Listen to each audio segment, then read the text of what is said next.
నవీన్ ఇక బీఆర్ఎస్ కార్యకర్తలపై అక్రమ కేసులు పెట్టి వేధిస్తున్నారని ప్రభుత్వ తప్పిదాలను ప్రశ్నిస్తే కేసులు పెడతారని హరీష్ రావు మాట్లాడుతున్నారు. లైవ్ చూద్దాం. పట్టించుకో, ప్రజా సమస్యల గురించి పట్టించుకో, నీ 420 హామీల అమలు గురించి పట్టించుకో, నీ 6 గ్యారంటీల గురించి పట్టించుకుని నిజమైన పాలన అందించే ప్రయత్నం చేయి. నువ్వు మళ్ళీ గెలిచేది లేదు.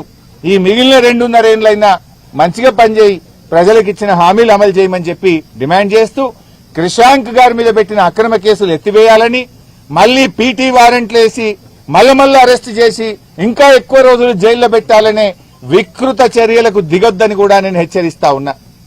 అన్ని బెయిలబుల్ సెక్షన్సే. పీటీ వారెంట్ వేసి బెయిల్ రాగానే ఇంకో పీటీ వారెంట్ తేవాలి, మళ్ళీ జైల్లో పెట్టాలి, ఇంకా కొన్ని రోజులు జైల్లో పెట్టాలి. ఏం సాధిస్తావు జైల్లో పెట్టి?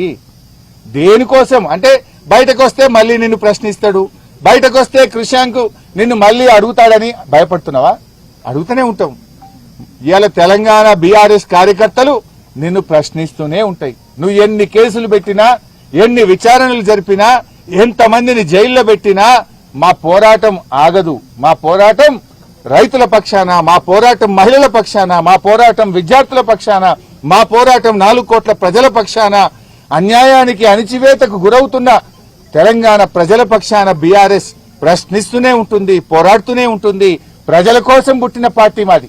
మీలాగా కమిషన్ల కోసమో దందాల కోసమో అబద్దాలు చెప్పి అధికారంలోకి వచ్చే పార్టీ కాదు మాది.